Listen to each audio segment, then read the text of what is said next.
estado intermedio entre el tejido normal y el tejido de cáncer. No para todos los tipos de tumores se ha hecho la descripción de las diferentes etapas o diferentes lesiones que se podrían considerar como lesiones premalignas en los diferentes tejidos, los diferentes órganos, de los cuales, por ejemplo, el cáncer de mama, cáncer de ovario, cáncer de estómago, cáncer de piel, cáncer oral, tienen diferentes lesiones que nos pudieran, en el estado clínico, llevar a sugerir que tras esa lesión se puede desarrollar un tipo de cáncer, ¿no? Entonces, su identificación y manejo adecuado, identificación desde cuestiones, por ejemplo, como síntomas, signos, historia familiar también que nos pudiera estar indicando que existe un alto riesgo o un riesgo potencial para desarrollar algún tipo de cáncer en particular. Todas estas situaciones pueden prevenir la progresión maligna y mejorar la supervivencia de los pacientes. En cualquier patología, no solamente en cáncer, cuando se inicia el tratamiento de forma oportuna, hay mayor probabilidad de éxito en el tratamiento.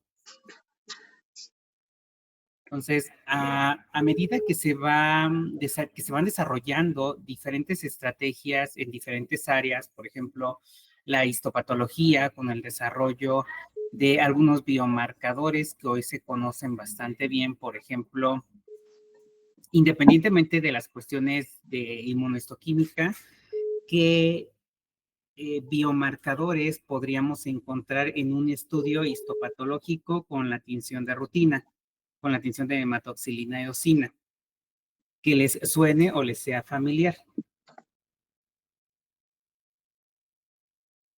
Denise.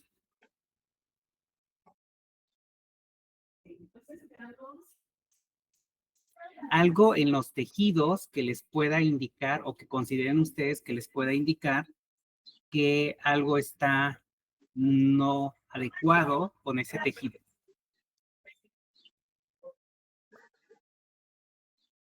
¿Sí estás ahí, Denise? Sí, doctor. Pues tal vez que haya como inflamación. O sea, ¿se refiere a eso como algo clínico que podamos ver? Sí, pero la inflamación, ¿cómo podrías tú descartar que no está asociada a un proceso, a una lesión premaligna, por ejemplo?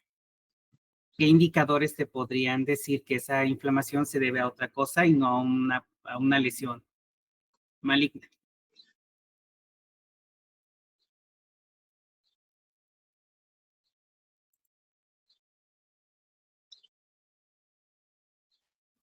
Que hubiera algún microorganismo, ¿no? Por ejemplo, alguna bacteria, algún hongo o algo en ese tejido que nos pudiera indicar que la inflamación que estás observando correlaciona con el proceso infeccioso.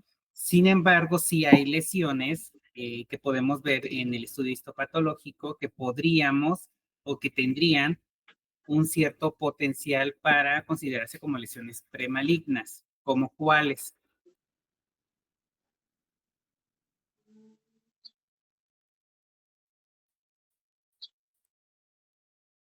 Santander Escudero. Sí, doctor, aquí estoy. ¿Qué lesiones sí pudiéramos considerar premalignas en asociación a inflamación y a microorganismos?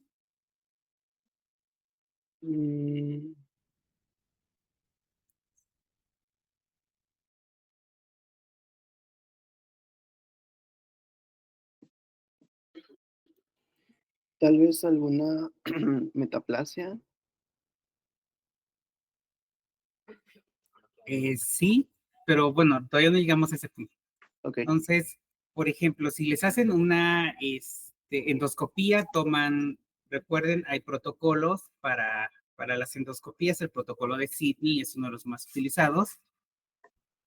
Toman diferentes sitios o mapean curvatura mayor, curvatura menor, incisura angularis, se llevan a histopatología, el patólogo las va a revisar con la técnica de tinción, con la técnica de rutina, hematoxilina eosina para identificar que si hay cambios estructurales o celulares en las biopsias que tomaron. Puede encontrar metaplasia intestinal en el caso de las biopsias del estómago, como nos decía Santander, pero también puede haber infiltrado inflamatorio. Regularmente es crónico en los pacientes que tienen úlcera gástrica, por ejemplo. Pero además ahí podemos encontrar alguna bacteria que es de interés clínico. ¿Recuerdan cuál es? ¿Cuál es la bacteria patógena asociada al desarrollo de cáncer gástrico? Helicobacter. Helicobacter pylori. Entonces, si encontramos infiltrado inflamatorio, cambios celulares y además la presencia de Helicobacter pylori, puede quedarse hasta ese punto. El patólogo puede hacer algunas tinciones adicionales porque Helicobacter pylori la podemos teñir con Gram, sí o no, y por qué.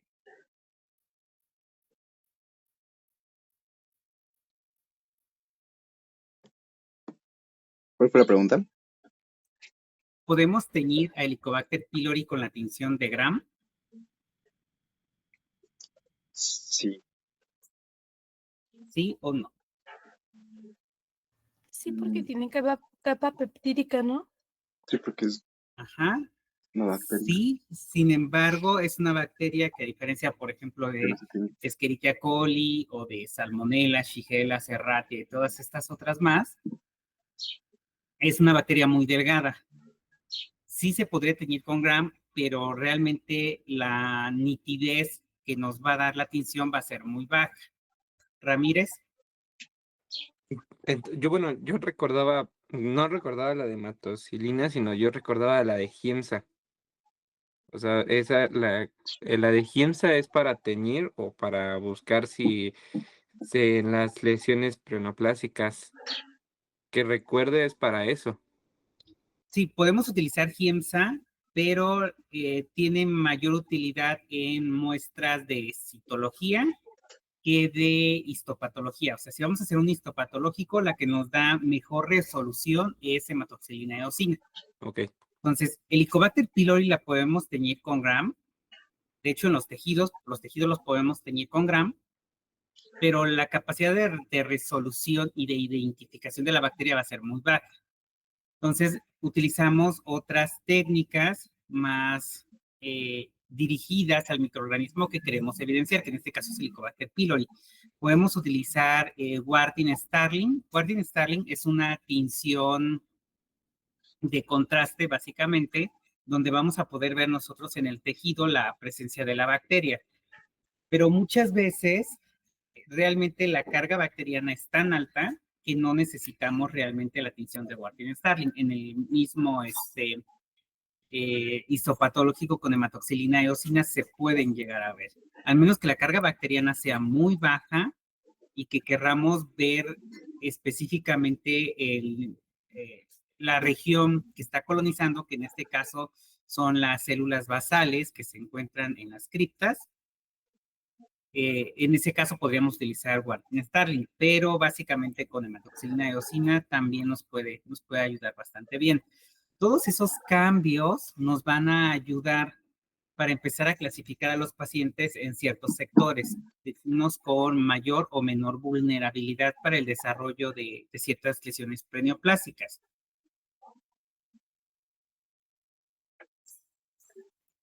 Entonces, la transformación maligna sigue un proceso multifactorial, donde la inflamación crónica, que puede ser por algún agente patógeno, como es el caso del Helicobacter pylori, o algunos otros microorganismos que también se han asociado al desarrollo de diferentes tipos de cáncer, cambios epigenéticos o el estímulo del ambiente sobre las células de todo el organismo, básicamente, y mutaciones genéticas juegan un papel importante. Aquí les puse este diagrama sobre los factores de riesgo para el cáncer oral, donde la radiación UV, la alimentación, el consumo de tabaco, alcohol, algunos microorganismos que se han asociado con el desarrollo del cáncer oral, el virus del papiloma humano. Antes Hoy en día ya no es, de hecho, en los últimos artículos que hablan sobre cuestiones epidemiológicas en cáncer, ya no hacen tanto esta discriminación entre sexos, sin embargo, en algunos artículos todavía los vamos a encontrar, y la edad.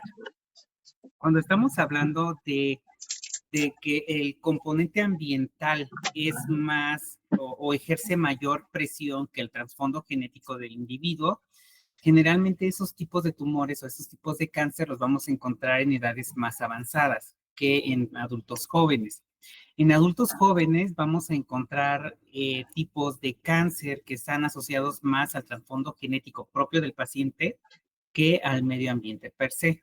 Sin embargo, también juega un papel importante en el desarrollo del cáncer. Les voy a ejemplificar esas cuestiones de lesiones preneoplásicas con el desarrollo del cáncer gástrico, porque es uno de los modelos que sí tiene bien definidas cada una de las etapas y qué es lo que sucede, cómo lo vamos a ver de forma macroscópica, cómo lo vamos a ver de forma microscópica en el estudio histopatológico, y también ya se han reportado, se han hecho varios estudios sobre las diferentes mutaciones o cambios genéticos que vamos a encontrar en cada una de las etapas del proceso carcinogénico o modelo carcinogénico. También la literatura le hace justicia al doctor Correa, que es quien describió todo este proceso carcinogénico, y en algunos libros y en algunos artículos lo van a encontrar también como modelo de cascada de Correa o cascada carcinogénica de Correa. Cualquiera de ellos nos estaría indicando lo mismo. Este modelo fue propuesto en 1975, que describe la progresión del epitelio gástrico desde una gastritis crónica hasta un adenocarcinoma de tipo intestinal. Entonces, en todo ese trayecto va a haber lesiones que se han asociado con el desarrollo de este tipo de neoplasias en particular. La endoscopía es uno de los estudios que ayuda muchísimo para identificar estas lesiones preneoplásicas. Cuando ustedes refieren un paciente a gastroenterología para que le realicen una endoscopía, el endoscopista inicia la exploración desde cavidad oral, baja a través del esófago, igual haciendo un análisis concienzudo desde la cavidad oral hasta llegar al estómago. Identifica diferentes estructuras, las cuales ya están estandarizadas, que tienen que tener cierta forma macroscópica, distensión del esófago, distensión del estómago, y también hace una exploración de la primera porción del intestino delgado, del duodeno. En el duodeno nos permite también identificar, por ejemplo, la correcta distensión del esfínter entre el estómago y el duodeno, pero también los conductos, el conducto pancreático y el coledoco, que nos permite esa comunicación entre la vasculabilidad y el intestino delgado. Entonces, si se dan cuenta, es un trayecto bastante completo para el análisis de la endoscopía. Y en ese trayecto podemos encontrar pólipos gástricos, úlceras en diferentes regiones, erosiones y gastritis o cáncer gástrico, perdón. Entonces, cada una de estas lesiones puede encontrarse en cualquier parte del estómago. El estómago lo podemos dividir en diferentes regiones. Si recuerdan sus clases de anatomía, podemos dividirlo en regiones topográficas, pero también, por ejemplo, en su proximidad al esófago y al duodeno. Y dependiendo del sitio donde se esté desarrollando el cáncer, se han asociado algunos factores de riesgo ambientales, pero también algunos genéticos que son bastante importantes. Para el caso de las lesiones premalignas del cáncer gástrico, los factores clave, sin duda alguna, es el Helicobacter pylori. Es el principal factor de riesgo. Y en la literatura también lo van a encontrar como factor etiológico. Recordemos que hablábamos en las clases anteriores que el cáncer es una enfermedad multifactorial, donde no solamente un solo factor por sí solo es capaz de desarrollar el cáncer, ¿no? Hablando de forma generalizada. hay algunos tipos de cáncer que están asociados a patógenos que son patógenos muy particulares, como es el caso del virus del papiloma humano asociado al cáncer cervicouterino, porque también ya ha habido todo una gama de estudios que han permitido hacer la correlación y la interacción molecular entre el virus y las células epiteliales que provocan o llevan al desarrollo del cáncer. El Helicobacter pylori, recuerden que tiene también, al igual que el virus del papiloma humano, tiene diferentes genotipos. Tenemos un genotipo que se conoce como CAC-PI positivo y un genotipo que se conoce como CAC-PI negativo. ¿Eso qué significa? Que en el genoma de la bacteria vamos a encontrar una isla de patogenicidad que se llama isla de patogenicidad CAC, donde esa isla de patogenicidad está constituida por alrededor de 32, 37 genes, más o menos. Va a depender mucho de las cepas que estemos analizando, pero oscila entre 32 y 37, 36 genes, más o menos. Los primeros 27 genes de esa isla de patogenicidad van a codificar para un sistema de secreción tipo 4. Si recuerdan sus clases de microbiología, tenemos diferentes sistemas de secreción. El sistema de secreción tipo 4, bacteriano, imagínense que es una jeringa, donde literalmente esa jeringa le va a permitir tener contacto con la célula epitelial y pasarle información. En este caso pueden pasar proteínas, y hay una proteína muy particular que es la proteína CAC. Al final de la isla de patogenicidad, recuerden, tenemos 27 genes que codifican para el sistema de secreción tipo 4, y enseguida está el gen que codifica para la proteína CAC-A. Cuando la bacteria está en contacto con las células epiteliales, esa proximidad celular entre la célula bacteriana y la célula epitelial va a estimular para que se exponga el sistema de secreción tipo 4. A medida que se expone de forma externa el sistema de secreción tipo 4 de la bacteria, va a favorecer la transcripción de la proteína CAC-A. Entonces, esta proteína CAC-A va a traslocarse a través del canal del sistema de secreción tipo 4. Literalmente va a pasar del citoplasma de la bacteria al citoplasma de la célula epitelial, donde dentro de esa célula epitelial va a provocar diferentes cambios que no vamos a ver de un día a otro. Son cambios que son progresivos, son cambios que van avanzando con el tiempo. Entonces, dentro también de los múltiples factores ambientales vamos a encontrar una dieta rica en sal, tabaco y alcohol.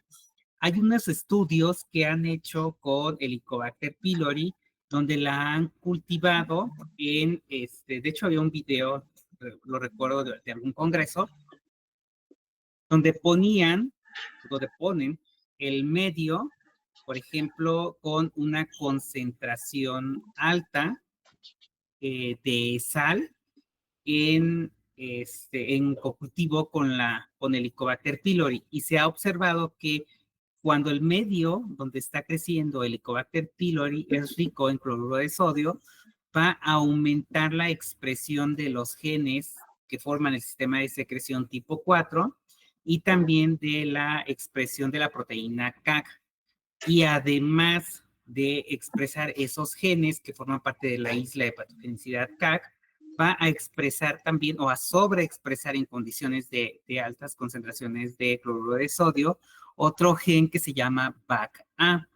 BAC-A es una proteína que también cumple múltiples funciones en la interacción del Helicobacter pylori con el organismo, y dentro de esas funciones, BAC-A puede funcionar como perforina, o sea, literalmente perforar algunas estructuras celulares. Cuando llegan las células del sistema inmunológico al sitio que está colonizando el Helicobacter pylori, van a tratar de fagocitarlo y tratar de eliminar a la bacteria. Recuerden, la fagocitan, se forma el fagosoma con la bacteria adentro, y después ese fagosoma se tiene que unir a un lisosoma para que se lleve a cabo la muerte de las bacterias.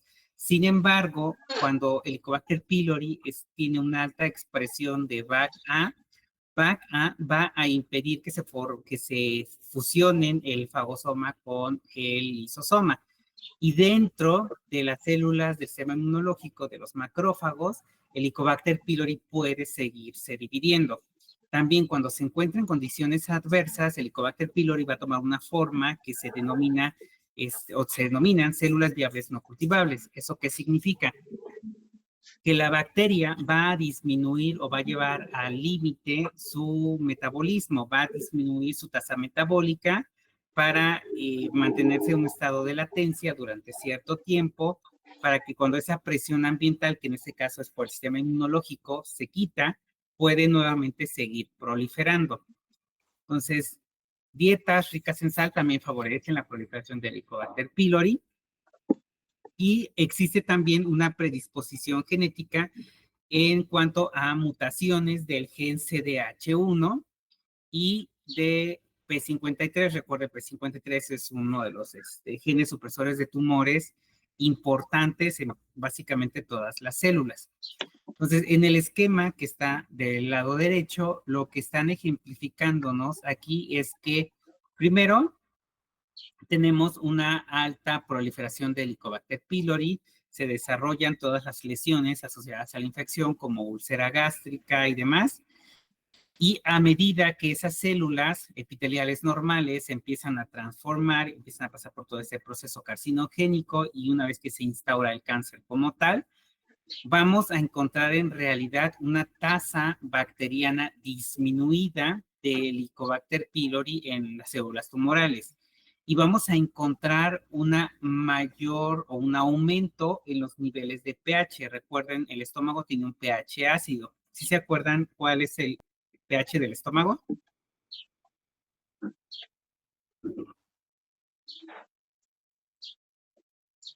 Sí, era entre 1 y 3. Entre 1 y 2, básicamente, ¿no? Es un pH bastante ácido.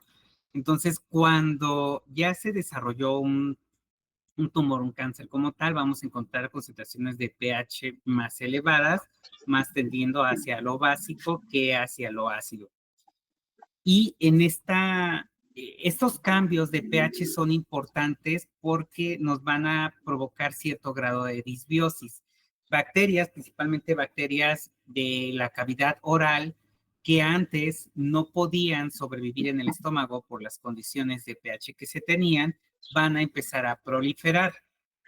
También hay diferentes estudios donde han analizado el microbioma del cáncer gástrico, y se ha observado específicamente que a medida que se va avanzando en las diferentes etapas del desarrollo del cáncer, va aumentando también la carga bacteriana, y específicamente bacterias que son comensales de cavidad oral y tienen la capacidad de sobrevivir en este nicho.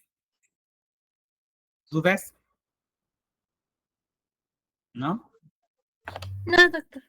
Vayan tomando apuntes porque No. viene la parte difícil. Entonces, esta imagen resume muchísimos meses de investigación y de estudio. Y aquí básicamente lo que estoy tratando de ejemplificar, este es el sistema. ¿Sí ven el cursor? Sí, doc. Sí, okay, creo que aquí... Sí.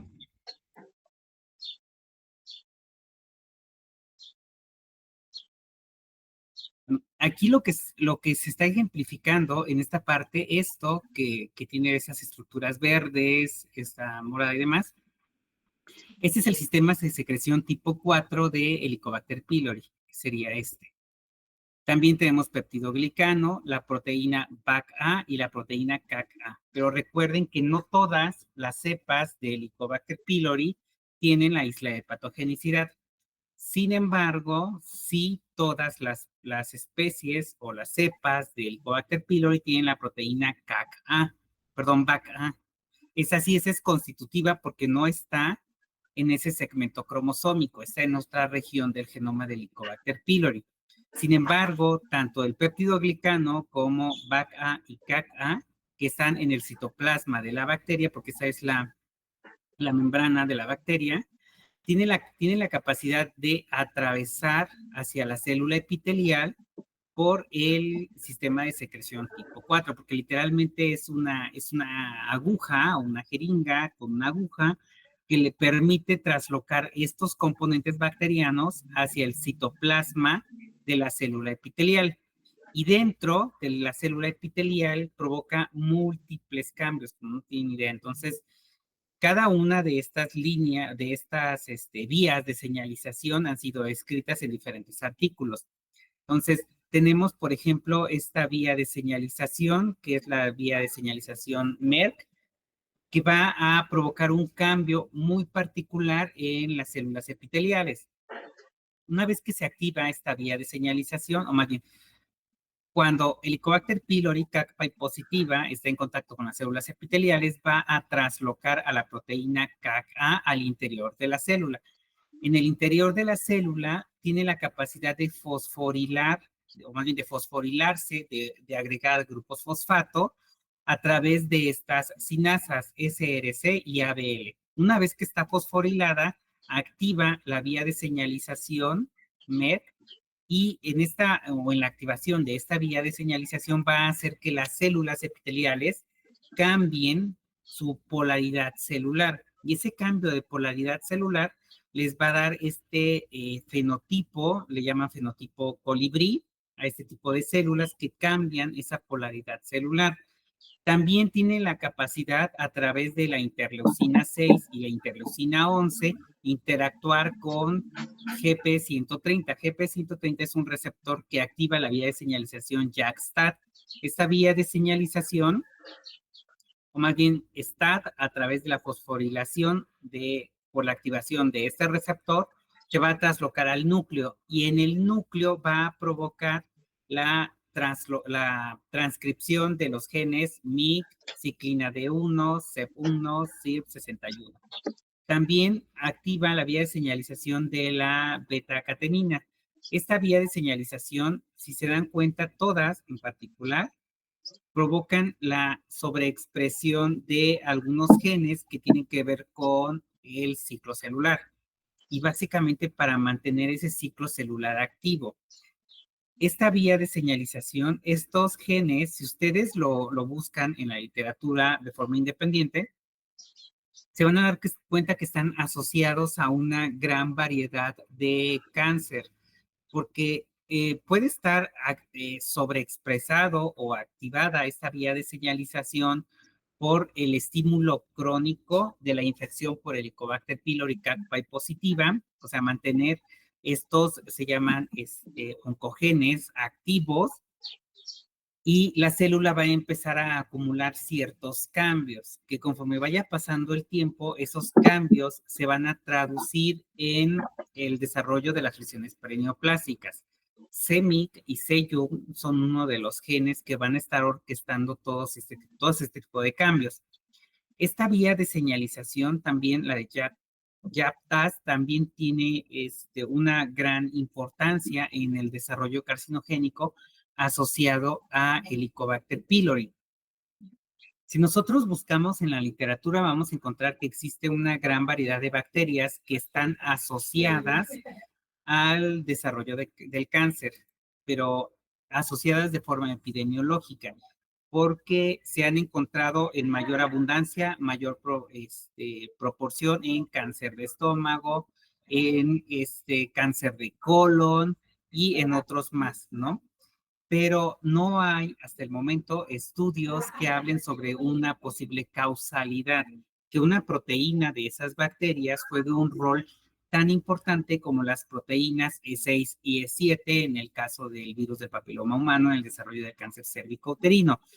Sin embargo, Helicobacter pylori, a través de esta proteína CAC-A, tiene la capacidad de transformar a las células epiteliales. Por lo tanto, podría decirse que es la única bacteria que cuenta con una oncoproteína capaz de provocar cambios moleculares, cambios estructurales y cambios celulares que van a desencadenar el desarrollo del cáncer gástrico.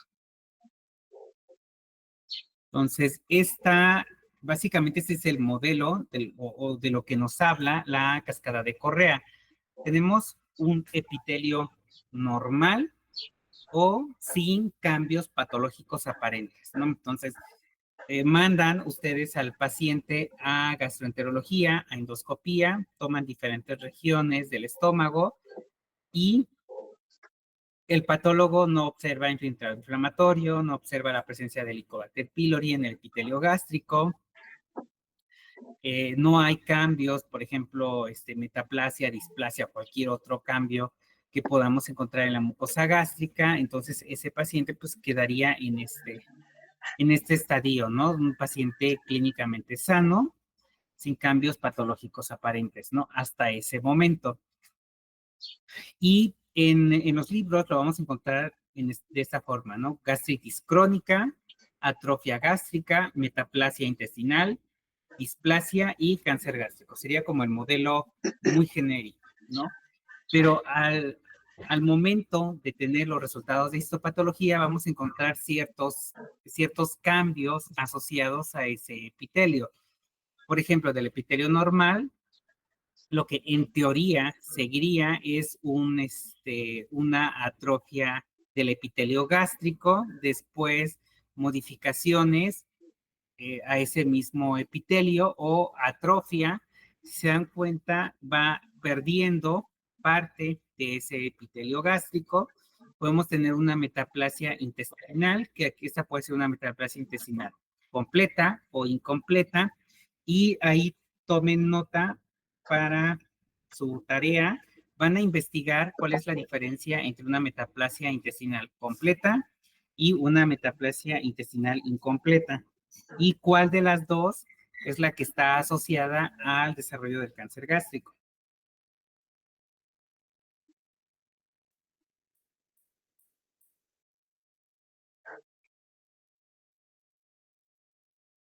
¿Cuál de esas dos está asociada al desarrollo del cáncer gástrico y por qué? Y después de la metaplasia intestinal viene el proceso de displasia, donde ya esas células epiteliales van a empezar a tener diferentes cambios o atipia, desde diferentes tamaños de núcleo, diferente proporción núcleo-citoplasma, algunos componentes nucleares que se van a mostrar más evidentes, componentes en el citoplasma, apetencia tintorial. Viene también, por ejemplo, una de las cosas que funcionan muchísimo también para como tener cierta sospecha de que ese proceso ya está tendiendo hacia la malignidad.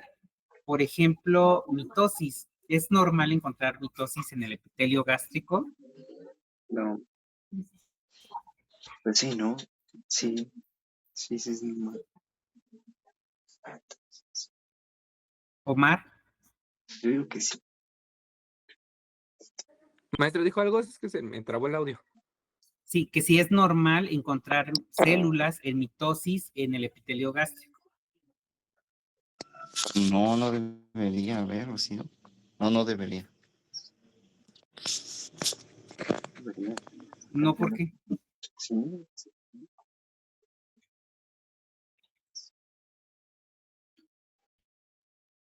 ¿Por qué no debería?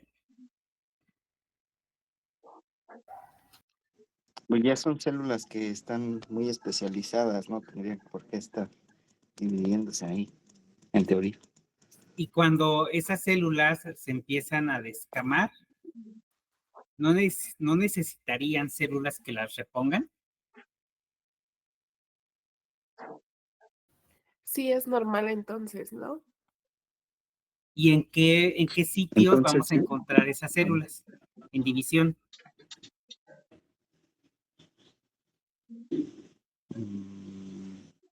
Pues es que en las glándulas gástricas es donde podríamos encontrarlas, ¿no? ¿Y en las demás no? En las demás regiones no.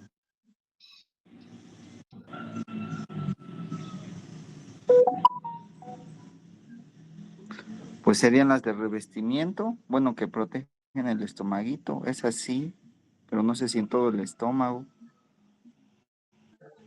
En realidad en todos, porque en toda la superficie, bueno, hablando del epitelio gástrico, porque son células que están en constante descamación y necesitan estarse reponiendo todas esas células.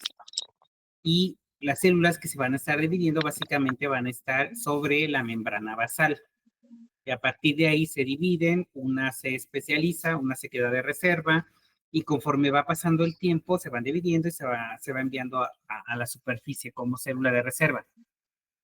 Sin embargo, en todos los epitelios y en todos los tejidos que están en división, unos más, unos menos, tienen cierta tasa de división celular, que quiere decir que a medida que se va utilizando, cumplen su ciclo de vida las células, se van reponiendo a ese mismo ritmo. En cuestiones, por ejemplo, si hay pérdida del epitelio por algún trauma, por alguna lesión, lo que sea, aumenta la tasa de división celular, se reponen las células que se perdieron y nuevamente ese tejido regresa a su tasa de división celular normal, ¿cierto? Entonces, sin embargo, cuando existe un proceso neoplásico, que iniciamos con una displasia de bajo grado, vamos a encontrar células en división no solamente sobre la membrana basal, sino en los diferentes estratos que tenga el tejido, vamos a encontrar esas células en división. Y no solamente son mitosis canónicas o típicas como las conocemos normalmente, las que vamos a ver en la capa basal. Vamos a encontrar también una tasa de mitosis atípica bastante considerable en los diferentes estratos. Cuando el patólogo nos reporta en el estudio histopatológico mitosis atípica, ese es un foco rojo, ¿no? Entonces, dependiendo, hay algunos estudios y de hecho está estandarizado para algunos tipos de muestra, donde les dicen, por ejemplo, índice mitótico de tanto. Ustedes ya se van a la tablita y observan, si tengo un índice mitótico, no sé, de 8, por decir un número, entonces el riesgo de progresión de ese paciente es de tanto, ¿no? Entonces, todos esos parámetros los podemos observar nosotros solamente partiendo del estudio histopatológico, sin necesidad de algún biomarcador más especializado. Y finalmente, aquí en este modelo, partiendo de imágenes histopatológicas, tenemos el adenocarcinoma de tipo intestinal. Si observan ustedes, en este tejido tenemos que ya existe una pérdida completa de la arquitectura del tejido o del epitelio normal. Tenemos también, vean, a ver si se alcanza a apreciar. Entonces, vean la apetencia tintorial de este tejido en correlación a esta. ¿Qué quiere decir? Que de forma arquitectural es un tejido más desorganizado, es un tejido que se tiñe un poco más el citoplasma que el tejido normal. Cuando utilizamos este tipo de tinciones como hematoxilina eosina, Wright, Giemsa, todas las estructuras como el núcleo, los ribosomas que tienen un pH ácido se van a teñir de un color más como tendiendo hacia el azul. Y las estructuras que tienen un pH más básico se van a teñir un poco menos, o la apetencia tintorial va a ser menos. En las células tumorales, la apetencia tintorial del citoplasma y del núcleo también tiende a ser muy alta. En el citoplasma va a haber una mayor cantidad de ribosomas, porque hay genes que se van a estar transcribiendo constantemente y de forma muy acelerada, y todo ese material genético en forma de RNA mensajeros se tiene que transcribir a proteínas, etcétera. Entonces van a cambiar también el componente de apetencia tintorial de las células. También vean todas esas estructuras que están aquí. ¿Qué creen que sean? Sí, Todo esto.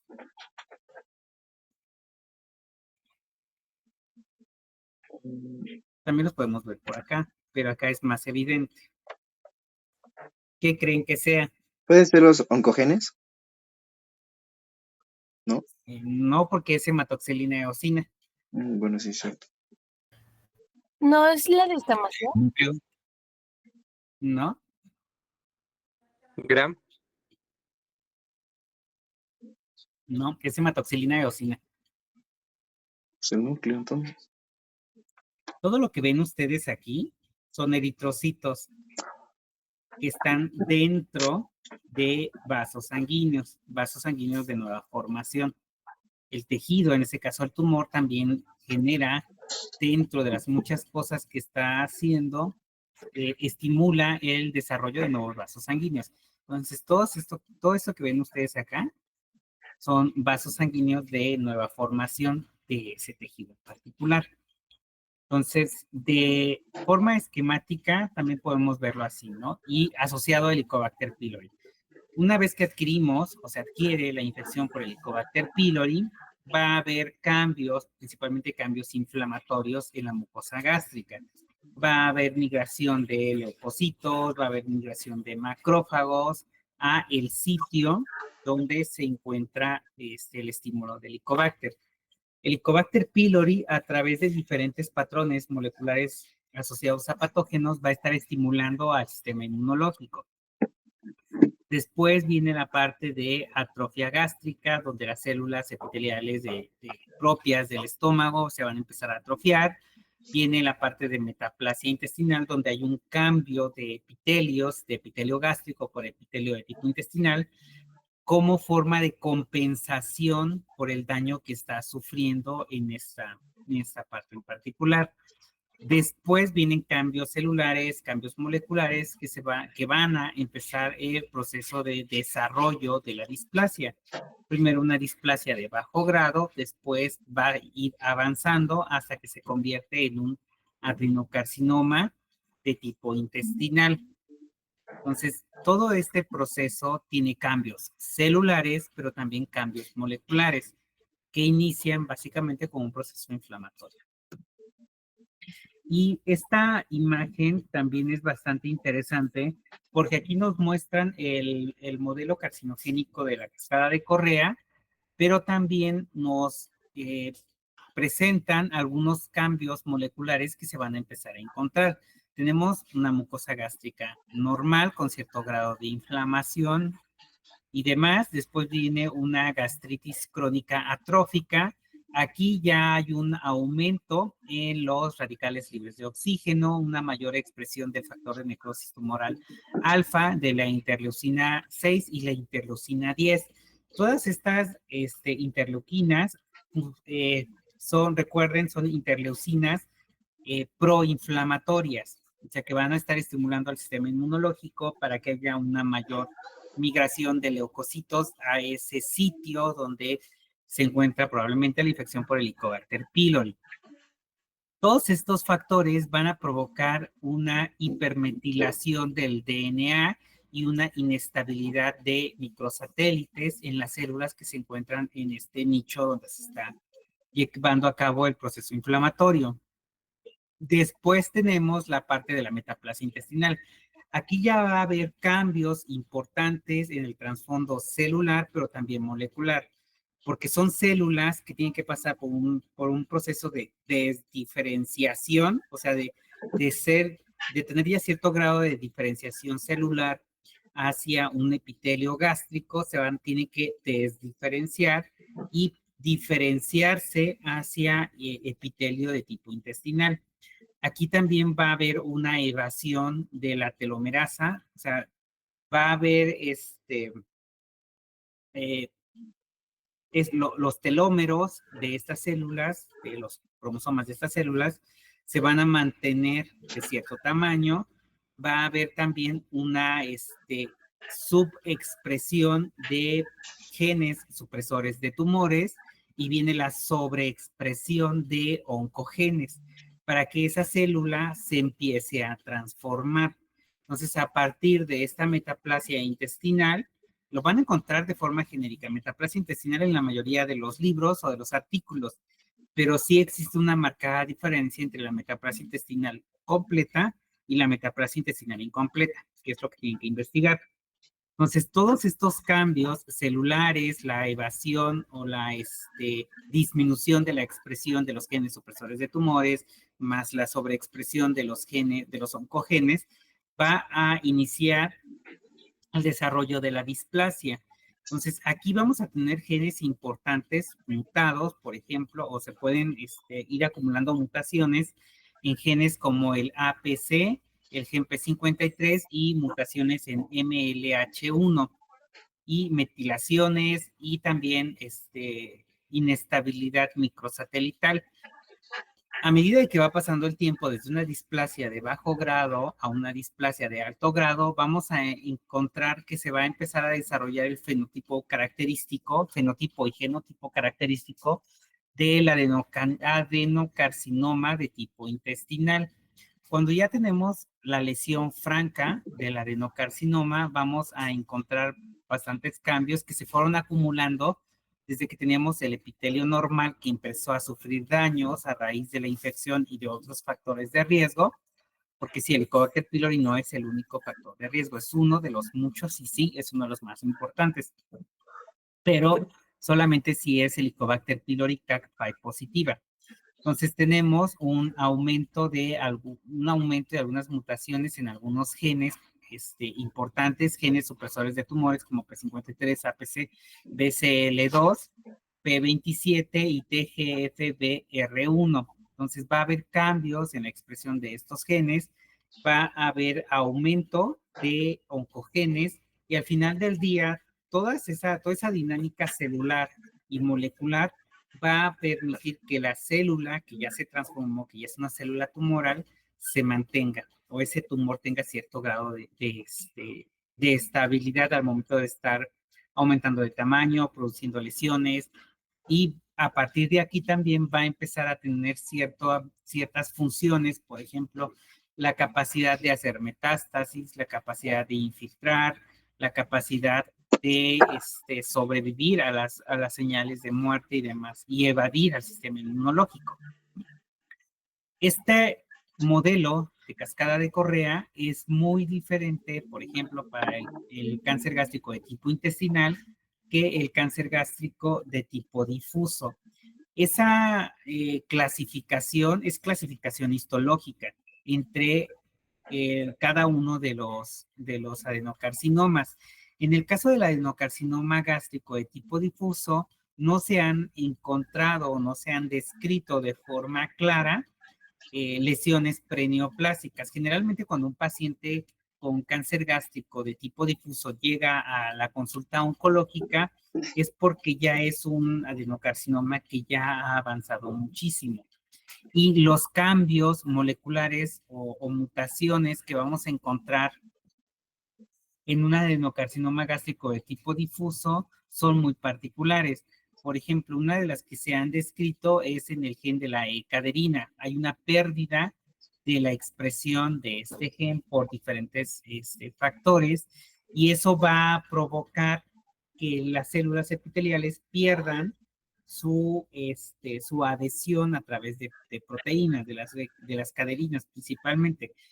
Y una de las células que nos va a permitir hacer la diferenciación muy precisa es que en el cáncer gástrico de tipo difuso vamos a encontrar células en anillo de sello. ¿Sí recuerdan cuáles son esas células? Pues También las podemos encontrar en algunos tipos de cáncer de mama y algunas otras células epiteliales que pierden o tienen mutaciones en el gen de la E-caderina. Entonces, cuando se desprenden o también dentro del tejido, vamos a encontrar a la célula que tiene el núcleo desplazado a la izquierda, bueno, a cualquier parte de la periferia, se desplaza el núcleo a la periferia y se observa una estructura en el citoplasma que está provocando que esa célula más bien que el núcleo se desplace. Entonces, en cáncer gástrico de tipo difuso vamos a encontrar particularmente células en anillo de sello. En este otro diagrama también es muy parecido a sin embargo ya es más completo. Tenemos el epitelio normal, la gastritis crónica, la gastritis atrófica, metaplasia intestinal, displasia y el adenocarcinoma gástrico de tipo intestinal.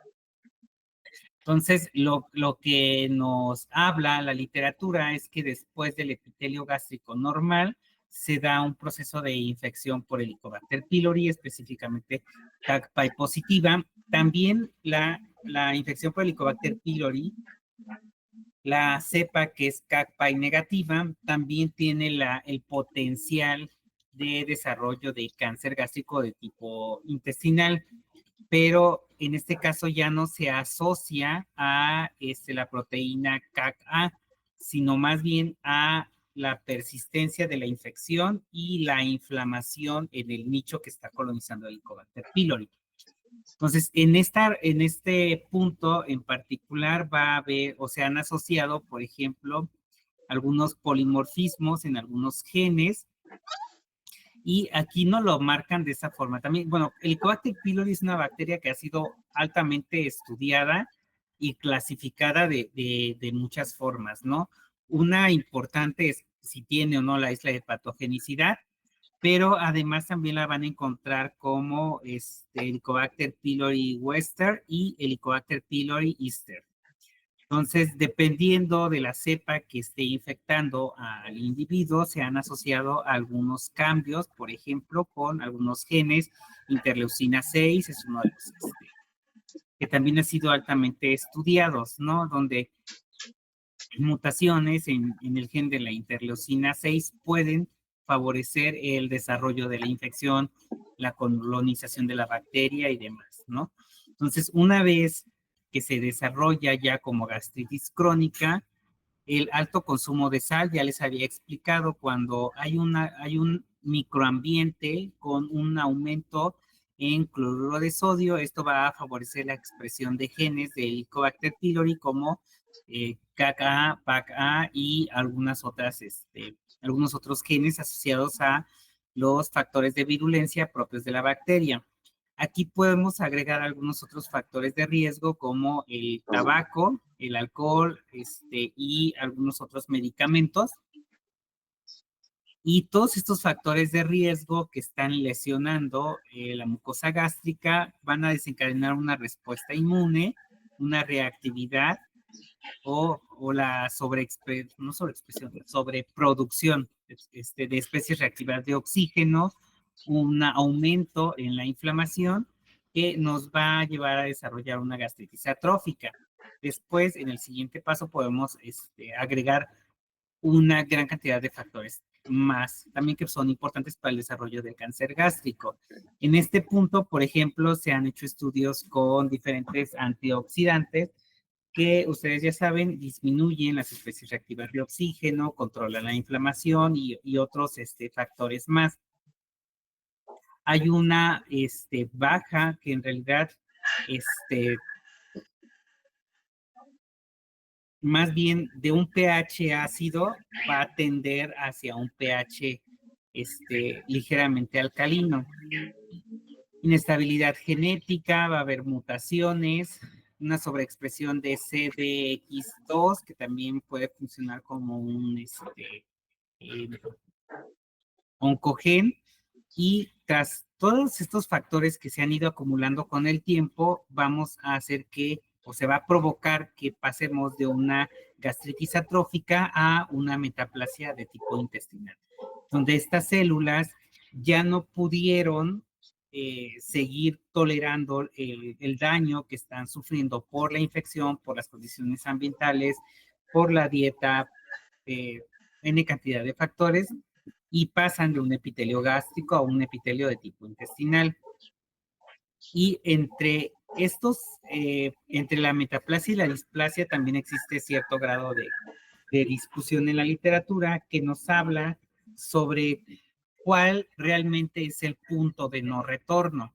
Hay algunos estudios que han trabajado con metaplasia intestinal, que han observado que tras cierto manejo clínico, medicación, suplementación, cambio en los hábitos de vida y la erradicación del Helicobacter pylori, se puede nuevamente regresar de la metaplasia intestinal al epitelio normal. O sea, no es que regrese a gastritis atrófica y gastritis crónica.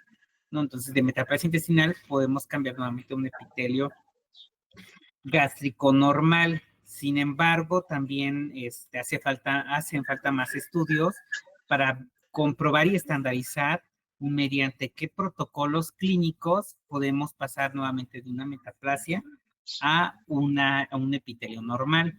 Y aquí también es importante lo que les decía, si es una metaplasia intestinal completa o incompleta. Entonces, no olviden su tarea para el siguiente martes, ¿vale?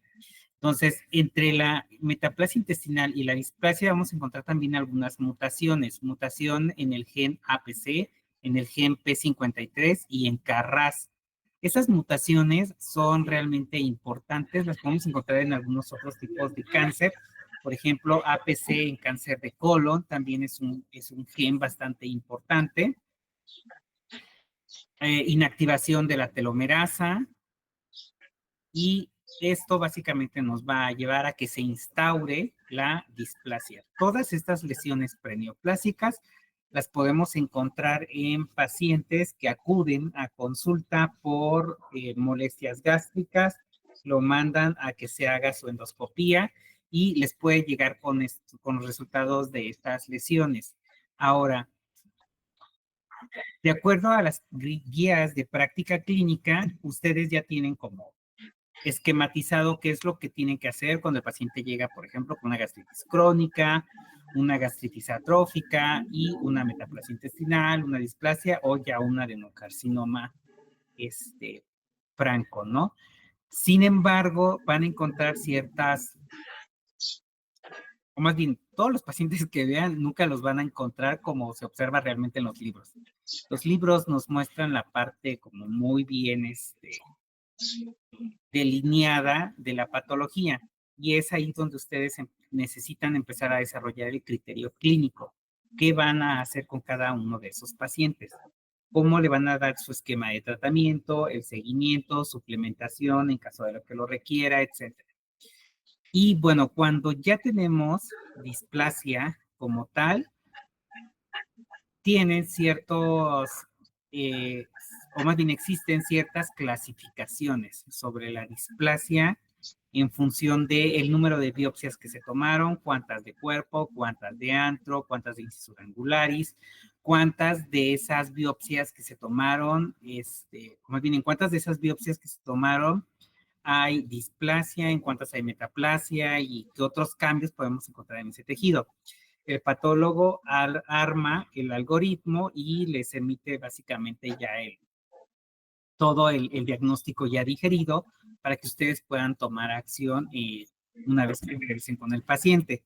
Entonces, otras mutaciones importantes que se han encontrado es la metilación de MLH1, COX2, ERBB2, en este caso tiene una amplificación, P53 está mutado, hay una reducción de P27, y en cuanto a algunos otros, por ejemplo, CD44, hay una transcripción aberrante del gen, y ciclina E1 tiene una sobreexpresión. Entonces, es importante a nivel genético, sí, porque nos explica todo el trasfondo molecular y celular que está sucediendo para que desde que tenemos un epitelio sano hasta un adenocarcinoma existan todos esos cambios. Hay muchos genes seguramente que hacen falta por estudiar. También aquí solamente nos hablan de genes, pero necesitaríamos ver, por ejemplo, también la expresión de algunos microRNAs que pudieran funcionar también como biomarcadores en cada una de las lesiones preneoplásicas, o también para ver, que nos sirvan para ver cómo son los cambios en la expresión de esos microRNAs a lo largo de todo el modelo carcinogénico. Algunos largos no codificantes también que pudieran funcionar como biomarcadores, y en conjunto todas estas moléculas nos dan bastante información. También, por ejemplo, algo que se ha observado son las metilaciones de las islas CPG, P16, MGMT, MLH1 y RONX3. RONX3 también lo vamos a encontrar en algunas otras patologías como las leucemias linfoblásticas agudas principalmente. De hecho, funciona como biomarcador en las leucemias. Entonces, dudas sobre esto, todos los esquemas se los dejo en la presentación para que los revisen. También al rato les mando artículos, porque tengo varios artículos sobre estos temas, y ahí los pueden ir revisando, ¿no? Entonces, sin duda alguna, todos los factores de riesgo a los que estamos expuestos pueden favorecer el desarrollo del cáncer. Que cáncer, todos, ¿no? Básicamente. Entonces, Helicobacter pylori induce hipermetilación de promotores de genes supresores de tumores. O sea, literalmente apaga o disminuye su tasa de expresión. Vías de señalización afectadas: Win, betacatenina, P53, NF-κB, PI3K, AKT. Entonces, si nos regresamos a este esquema, pues básicamente son estas vías de señalización. También está YAPTAZ y vamos a encontrar algunas otras más que están en estudio, ¿no? Para poderlas ya definir la vía de señalización completa. Porque de hecho, en la de YAPTAZ se sabe que cuando se trasloca CAC-A al interior del citoplasma, cambia los niveles de expresión de estos genes. Entonces, lo que hacen los que se dedican a trabajar con estas vías de señalización es que van rastreando, ¿no? ¿Qué molécula se une a qué molécula? Puede ser desde arriba o hacia abajo, dependiendo de dónde inicien, y van viendo cómo van interactuando esas moléculas. Hay diferentes herramientas moleculares que utilizamos, por ejemplo, para ver las interacciones proteína-proteína, proteína-DNA, proteína-RNA, etcétera, ¿no? Entonces, en esta vía de señalización, hasta donde me quedé, todavía no habían identificado con qué proteína o molécula interactúa CAC-A una vez que ingresa a la célula para activar la vía de señalización YAPTAZ. Pero básicamente ya hay varias que están bien definidas, como Win, betacatenina, P53, NF-κB, PI3K, AKT. Entonces, todas estas vías de señalización, y seguramente hay muchas que todavía falta por describir, son con las que interactúa la proteína CAC-A para poder provocar esos cambios citológicos y moleculares dentro de la célula. CAC-A es una citotoxina asociada a Helicobacter pylori. Interactúa con proteínas epiteliales, alterando la homeostasis celular, o sea, cambia la conformación celular. Literalmente cambia la arquitectura y todos los componentes que se va encontrando dentro de la célula. Pero para que eso suceda, la carga bacteriana, o más bien para que se pueda desarrollar un tumor como tal asociado al Helicobacter pylori, la carga bacteriana tiene que ser alta o elevada, y además tiene que haber toda una susceptibilidad genética o molecular por parte del hospedador y todos los otros factores ambientales que le podamos ir sumando a la infección para que pueda desarrollarse un tumor como tal. Creo que en la clase anterior les había mencionado que el cáncer gástrico de tipo intestinal generalmente lo vamos a encontrar en pacientes en adultos mayores, y el adenocarcinoma gástrico de tipo difuso lo vamos a encontrar en población más joven, porque los factores de riesgo, o más bien los factores desencadenantes de cada uno de ellos son diferentes. Para el caso del adenocarcinoma gástrico de tipo intestinal, los factores de riesgo pues básicamente tienen que ver con el trasfondo genético del paciente para llevar a desarrollar el cáncer gástrico de tipo difuso, y en el caso de tipo intestinal es la asociación con Helicobacter pylori. Entonces, todos los factores tienen que converger y tienen que estar provocando el daño en el epitelio durante mucho tiempo. Entonces, vamos a encontrar que el pico de presentación del cáncer gástrico de tipo intestinal va a estar alrededor de los 70 años de edad, a diferencia del tipo difuso, que es alrededor de los 40 años, más o menos. ¿Dudas sobre esta parte de lesiones preneoplásicas y cáncer gástrico? Creo que no, doctor. No, No, doctor. Entonces vamos a ver también de forma ejemplificada algunas lesiones premalignas del cáncer oral. El cáncer oral, digamos que vamos a tener un poco más de acceso a la mucosa oral, a diferencia del cáncer gástrico, las lesiones preneoplásicas que llevan a desencadenar cáncer gástrico, ya que para poder ver y tomar las muestras necesitamos que sea a través de un endoscopio. En cavidad oral no es tan fácil. O más bien es al revés. En cavidad oral es más fácil. vamos a tener diferentes lesiones que podrían como ser banderas rojas, que nos podrían indicar que algo está sucediendo con esa mucosa oral, que en algún momento se puede tornar patógeno.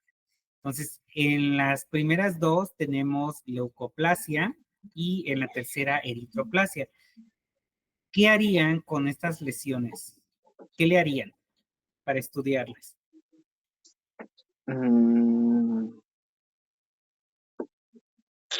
Pues que no sería biopsia, o sí. ¿Se podría hacer una biopsia? ¿Se puede tomar una muestra para citología? Puede ser para citología o para biopsia. Las primeras dos, la leucoplasia, no descama tanto como la eritroplasia. Entonces, en el caso de la leucoplasia, ahí sí aplicaría más una biopsia. Y para la eritroplasia, sí se puede, sí, como descama un poco más, sí podrían tomar una biopsia por raspado.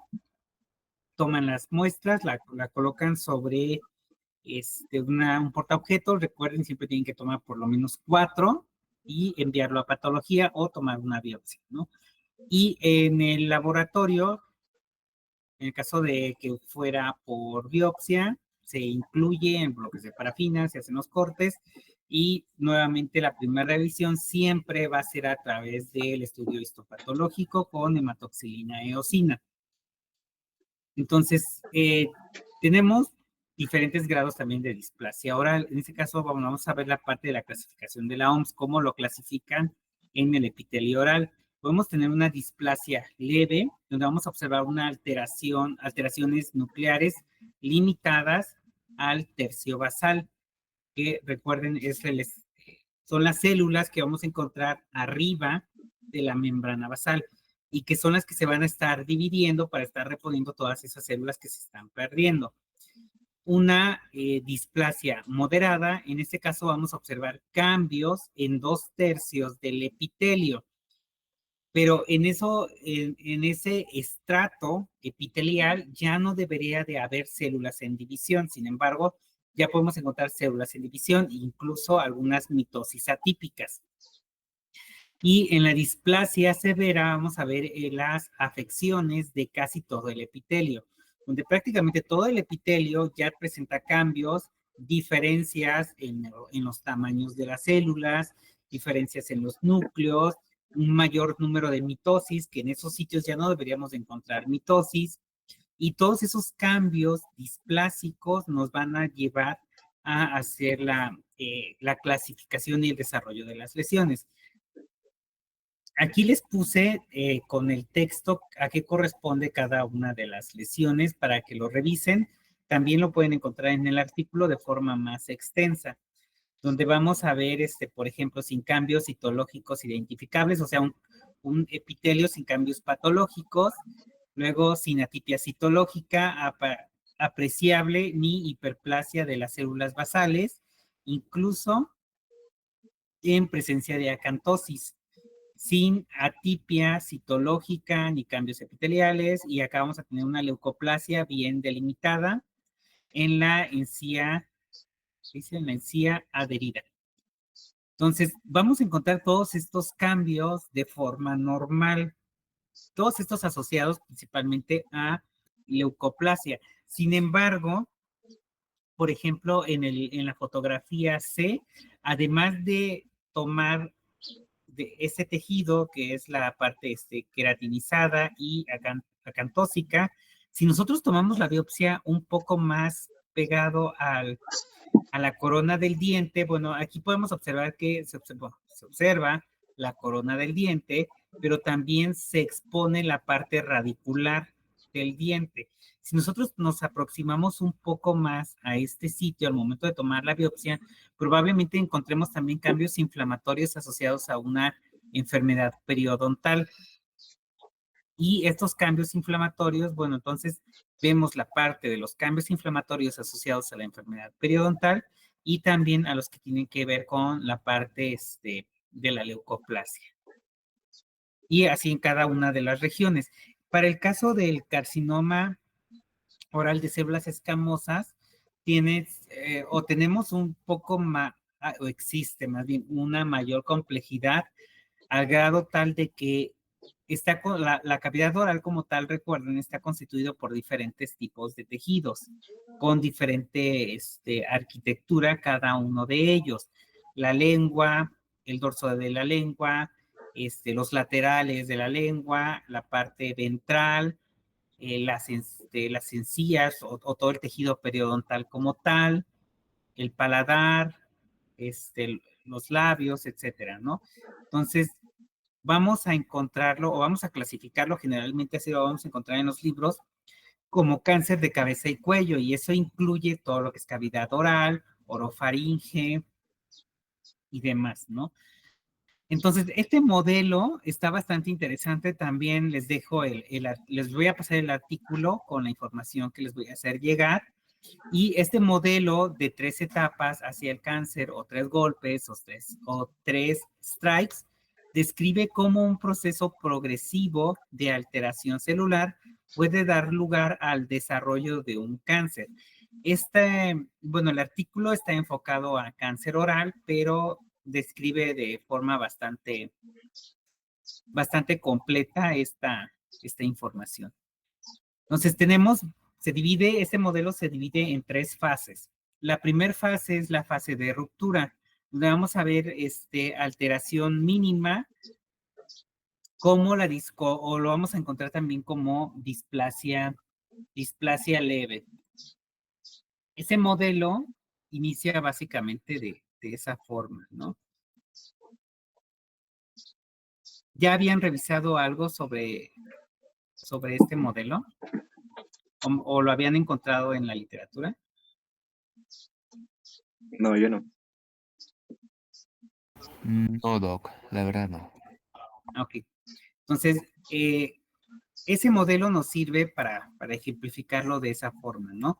En la primera fase, o la fase de ruptura, o breaking through phase, en esa fase las células del epitelio estratificado, por ejemplo, el epitelio de la piel o mucosas, por ejemplo, comienzan a mostrar un cambio en su comportamiento, en su dinámica celular, cómo se van a estar presentando.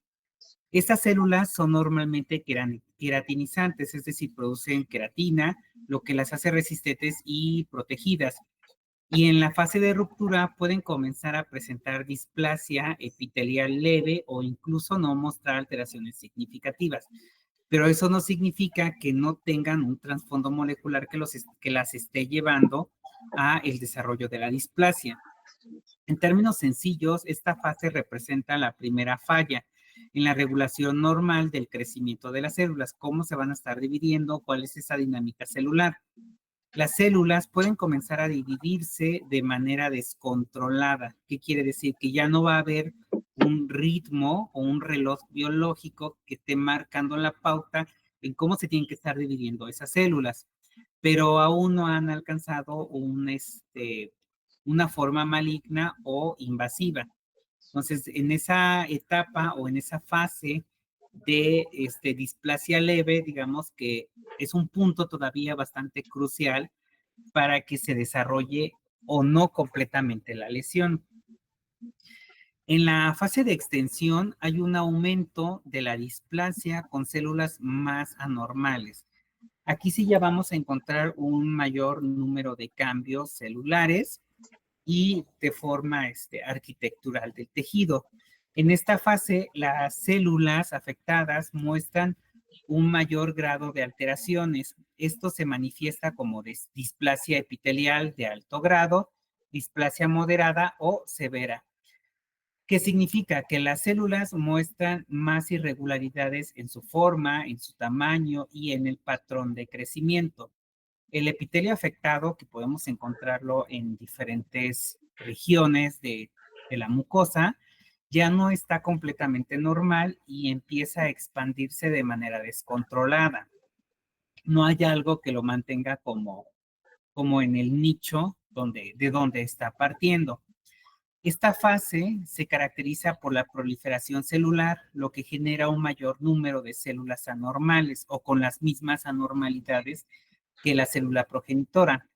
Aunque las células son más alteradas, y el riesgo de malignidad es mayor, el cáncer aún no se ha evidenciado no se ha dispersado hacia otros tejidos y de esa forma se mantiene todavía, digamos, como que en el órgano que le dio origen. Tenemos también la fase invasiva. El carcinoma en este punto en particular ya es invasivo, se desarrolla con las células cancerosas y es capaz de invadir y diseminarse. Entonces, en este punto puede empezar a migrar, por ejemplo, a través de vía linfática, a través de vía hematógena o transelómica en algunos casos, ¿no? Y, por ejemplo, en este punto en particular ya vamos a encontrar el ganglio centinela positivo a células tumorales. Y si nosotros hacemos una inmunohistoquímica, por ejemplo, no sabemos cuál es o dónde se encuentra el primario, hacemos una inmunohistoquímica de acuerdo a la morfología celular y a los signos y síntomas que nos manifieste el paciente y podemos ir rastreando dónde se encuentra el tumor primario, que en este caso, bueno, podría ser cavidad oral, tomamos ganglios linfáticos cervicales, encontramos positividad en ganglio centinela y el esquema de tratamiento se personaliza en función de lo que estemos encontrando en este momento. También tenemos dentro de la misma clasificación el carcinoma in situ. No hay invasión, pero todas las capas del epitelio están reemplazadas por células atípicas. Estas imágenes de inmunohistoquímica están teñidas con Ki67 y MIB1. Estas proteínas nos ayudan para evaluar la proliferación celular. Entre mayor expresión haya de Ki67 y MIB1, vamos a ver, o más bien la forma de interpretación es que existe una mayor tasa de proliferación celular. La citoqueratina 13 nos marca células epiteliales escamosas diferenciadas y la citoqueratina 17 marca células basales de epitelios escamosos asociadas con tumores escamosos y con potencial de agresividad. Entonces, Ki67 y B1 tendrían que confinarse o estar confinadas a la capa basal. La capa de células basales, recuerden, estar sobre la membrana basal. Entonces, si nosotros vemos en la hematoxilina eosina, todo lo que se encuentra aquí es la membrana basal. Y sobre la membrana basal vamos a encontrar a las células basales. Las células basales, como tienen una mayor tasa de proliferación, porque tienen que estar reponiendo todas las células que se están perdiendo, que se están descamando y demás, tienen una apetencia tintorial mucho mayor que las células intermedias o las células superficiales. Y vean, aquí hay un cambio en la celularidad y lo estamos observando simplemente con la tinción de hematoxilina eosina. Entonces, esto ya nos está indicando que existe algo en ese tejido que no es normal. Entonces, a partir de la hematoxilina eosina, podemos hacer tinciones como inmunohistoquímica, diferentes biomarcadores para evidenciar lo que estemos buscando en ese momento. Entonces, nos interesa conocer la proliferación y las células que deberían de estar confinadas a la capa basal, también las vamos a encontrar que están en estratos más intermedios e incluso superficiales. ¿Y eso qué nos estaría indicando? Pues ya hay una metaplasia. Ivonne.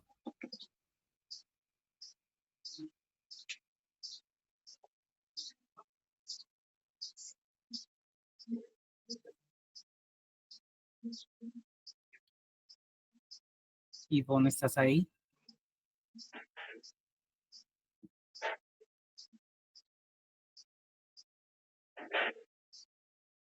Dylan.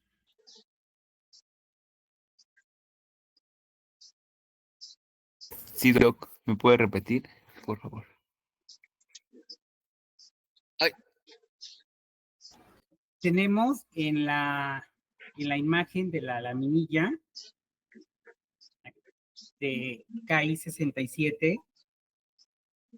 que tenemos lo que nos dice la parte que está como en color ocre, que es, toda esta región es positiva al biomarcador que estamos utilizando, que es KI67. KI67 deberíamos de ver la positividad en esta parte de aquí, o en esta región, y de forma como una tasa de positividad relativamente baja, porque en esta región son las células que se están dividiendo y entran al proceso de diferenciación celular, empiezan a migrar a las capas más superficiales, se descaman y se liberan, ¿no? Pero estamos viendo que tenemos positividad a KI67 en un estrato intermedio y un estrato superficial. ¿Eso qué significa? O biológicamente, ¿cómo lo podríamos interpretar? Sí, está en proliferación, está en mitosis, ¿no? que pues diferentes células están ahora sí que multiplicando en esa capa. O sea que ya no está respetando la capa basal y que pues está viendo como un tipo de cáncer o algo. Sí, bueno, primero hay un aumento en la proliferación celular, que es lo que nos está diciendo esta alta positividad en esta región. Pero imagínate que en esa región, las capas, o más bien las células que deberían de dar positividad son las que están sobre la membrana basal, ¿no? Y esa positividad se quedaría confinada a esa región. Pero acá estamos observando que en las capas intermedias y más superficiales también tenemos células positivas a KI67. Eso significa que esas células también se están dividiendo, también están en un estado de proliferación.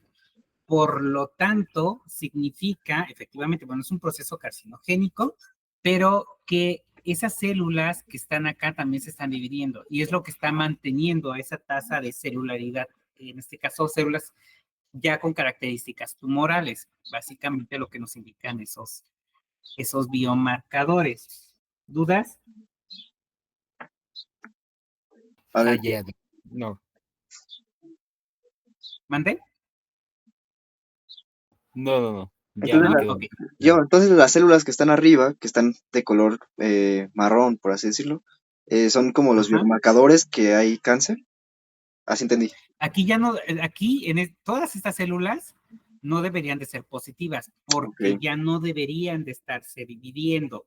Las únicas que se deberían de estar dividiendo son las que estarían en esta región, que es la capa basal, o las células que están sobre la membrana basal. Son las únicas que deberían de estarse dividiendo.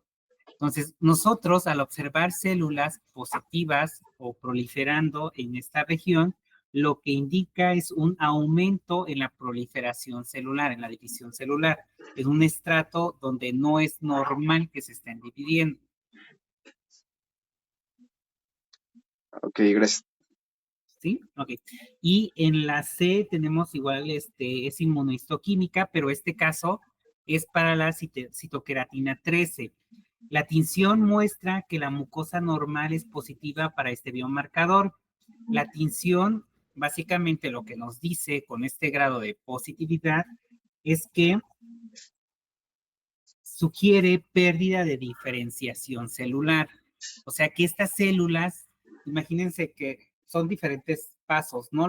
Por los que pasa esta célula para llegar al estrato más superficial donde ya está más diferenciada y estamos observando que estas células no están totalmente diferenciadas. O sea, son células inmaduras en este punto.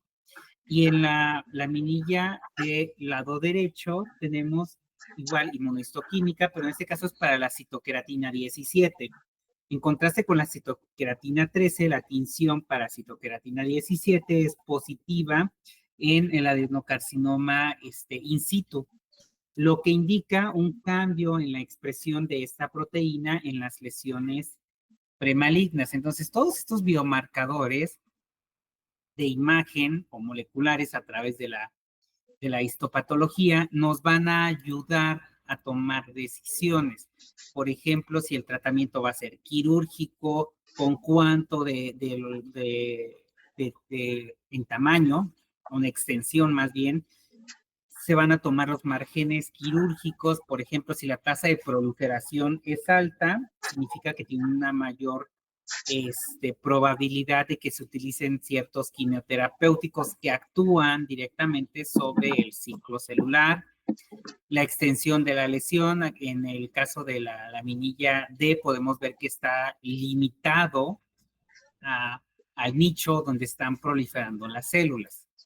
Entonces, cada una de estos biomarcadores nos sirven para tomar decisiones en las diferentes lesiones. Desde la tasa de división celular, el grado de maduración celular en el caso de la citoqueratina 13 o el grado de extensión que podemos encontrar con la citoqueratina 17. A estos biomarcadores le podemos sumar algunos otros más. Por ejemplo, si estamos hablando de un epitelio de laringe, podemos utilizar biomarcadores para la identificación de virus del papiloma humano, por ejemplo, y muchas otras moléculas más que querramos identificar. Entonces, las lesiones premalignas son un punto clave para la prevención oncológica. Si nosotros identificamos lesiones que no necesariamente supongan ya un cambio celular y molecular, podemos tomar acciones desde ese punto. Por ejemplo, una gastritis crónica atrófica. La gastritis crónica atrófica, la gastritis crónica como tal, sin atrofia, etcétera, son lesiones que son totalmente reversibles, pero cuando llegamos a un punto de no retorno donde ya hay una progresión displásica y demás, ya el tratamiento es diferente, cambia totalmente. En una gastritis atrófica, la erradicación de Helicobacter pylori supone un beneficio bastante significativo para los pacientes. También con cambios de hábitos de alimentación, consumo de alcohol, consumo de tabaco, reducción del consumo de cloruro de sodio y muchas otras estrategias que se pueden tomar en cuenta. Las clasificaciones histológicas y moleculares más precisas han mejorado la estratificación del riesgo. Si nosotros a esos cambios metaplásicos o displásicos le hacemos un panel molecular, podemos identificar a aquellos pacientes que tienen un mayor riesgo a desarrollar cáncer gástrico de tipo intestinal y tomar también ciertas decisiones clínicas.